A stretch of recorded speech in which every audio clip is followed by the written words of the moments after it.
حضرت امیر معاویہ رضی اللہ تعالیٰ عنہ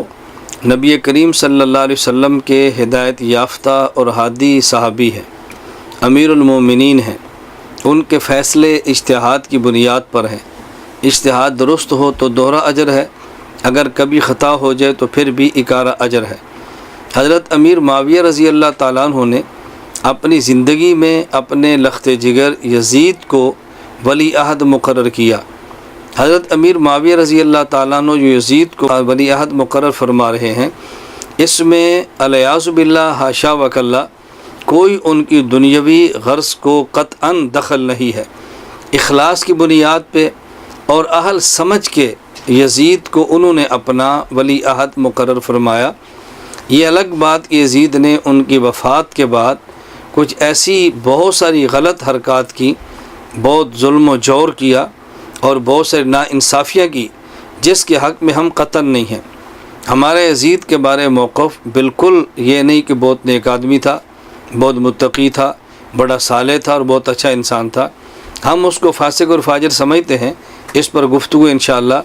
پھر کسی نشست میں کریں گے۔ فی الحال تو میں اتنی بات عرض کر رہا ہوں کہ اس کے فسق و فجور کی بنیاد پہ حضرت امیر معاویہ رضی اللہ عنہ پر یہ الزام لگانا کہ انہوں نے اس کو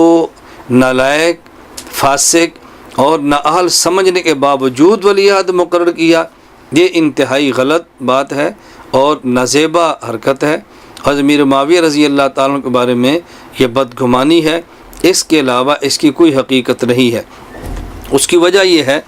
کہ حضرت امیر معاویہ رضی اللہ تعالیٰ عنہ نے جب یزید کو ولی عہد مقرر فرمایا تو البدایہ والنہایہ میں ہے کہ حضرت امیر معاویہ رضی اللہ تعالیٰ نے فرمایا اللہم ان کنت تعلم انی ولیتہ، اے اللہ تو اگر اچھی طرح جانتا ہے، اگر کا معنی ہے کہ آپ جانتے ہیں، میری نیت آپ کے سامنے ہے۔ اللہم ان کنت تعلم، اے اللہ آپ جانتے ہیں کہ اگر میں نے ولی عہد ان کو متعین کیا اور خلافت اور امارت ان کے سپرد اس وجہ سے کی ہے لأنی فیما اراہ اہل لذالک، کہ میری رائے کے مطابق وہ اہل ہے، فاتمم لہ ما ولیتہ، تو جو میں نے اس کے خلافت اپنے جانے کے بعد سپرد کر کے جا رہا ہوں اس کو مکمل فرما۔ اور اے اللہ اگر یہ میرا اس کو ولی عہد مقرر کرنا صرف اس وجہ سے ہے لأنی احبہ، کہ مجھے اس سے محبت ہے، فلا تتمم لہ ما ولیتہ، پھر اس خلافت کو مکمل نہ کرنا، اس کو امارت نہ دینا۔ امیر معاویہ رضی اللہ کتنی بڑی بات فرما رہے ہیں، بلکہ علامہ ذہبی رحمۃ اللہ علیہ نے تاریخ الاسلام و طبقات المشاہیر والاعلام میں لکھا ہے، علامہ سیوطی رحمۃ اللہ علیہ نے تاریخ الخلفاء میں لکھا ہے کہ حضرت امیر معاویہ رضی اللہ نے فرمایا فاقبضنی قبل ان یبلغ ذلک، یا اللہ اگر میں صرف محبت کی وجہ سے، اپنا بیٹا ہونے کی وجہ سے ولی عہد مقرر کرتا ہوں تو اس کو امیر المومنین بننے سے پہلے اس کو موت دے دینا۔ اس سے بڑی بات کیا ہو سکتی ہے؟